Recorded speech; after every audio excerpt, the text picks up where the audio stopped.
He pointed to the centre column, which rose and fell steadily while the TARDIS was in flight. It was motionless. One by one, the warning lights on the TARDIS console started to go out, and the indicator needles on the dials crept back towards 0. The main lights grew dimmer and dimmer, and there was an uncanny silence. "It's as if the TARDIS is dying," whispered Sarah. "I better try the scanner, while there's still enough power to operate it," said the doctor. He threw the switch, and the scanner screen lit up. The picture was dim and fuzzy, and all it showed them was sand dunes and swirling green fog. Slowly the picture faded, and the scanner screen went black. "Fascinating," murmured the doctor. "What's so fascinating about fog?" "Perhaps that fog is what's putting the TARDIS out of action." The concealed lights in the TARDIS ceiling began going out one by one. Section after section of the TARDIS was plunged into darkness. Finally, one central light source was left, bathing the console, the doctor, and Sarah in a little circle of light. Then it too began to fade. "Don't you have any other emergency power source?" asked Sarah. "Yes, of course. I'll switch over to the backup system." He threw a switch, and the lights came up again. Sarah smiled with relief, but not for long. Slowly, the lights began to fade. "Dud battery?" suggested Sarah nervously. "Hardly. Listen." "I can't hear anything." "Exactly. Neither can I. Nothing at all. Not a click or a tick. Nothing. The TARDIS is a living thing. Hundreds of complex instruments, working all the time. Its energy sources are perpetual. Never stop." "Well, they have now. Everything's completely dead." "Yes, just as you said. The TARDIS is dying." The doctor looked around the control room. It was almost completely dark now. Just the faintest of glimmers from the central light. "Sarah, look in that locker over there. I think there should be a torch on the upper shelf." Sarah opened the locker and groped inside.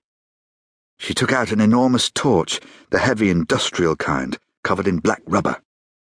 She switched it on, and a beam of bright light illuminated the console. Sarah felt better immediately, until the beam of the torch began slowly fading. In a matter of seconds, it had died completely, and the darkness returned. The doctor was hunting inside another locker.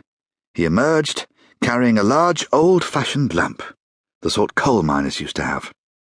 Sarah managed to smile. "Don't tell me. You're going to rub it and produce a genie." The doctor held the lamp to his ear and shook it. "On the contrary, I'm going to cast some light on our situation." He took a box of old-fashioned sulphur matches from the locker, struck one and lit the lamp. A pool of soft yellow light bathed the area around them. Sarah breathed a sigh of relief. "Well, hooray for good old-fashioned oil." The doctor turned up the wick, and the light grew brighter. "That's better. Now, we'd better go outside and find out where we are." Sarah gave him a sceptical look. "I bet it isn't Florana." He passed her the lantern. "Hold this a minute, will you? The door controls won't be working. I'll have to open them manually." He went to a tool locker in the base of the control console and took out an iron lever, rather like the starting handle of an old-fashioned car. Crossing to the doors, the doctor slipped the handle into a wall socket and began to turn it. Slowly, the doors started to open, and a green fog drifted into the room.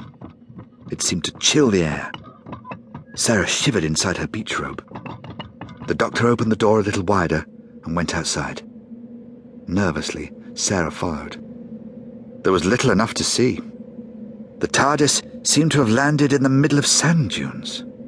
Their low, rounded shapes stretched away into the greenish fog. Coarse grey sand crunched underfoot as they moved cautiously away from the TARDIS. Sarah shivered.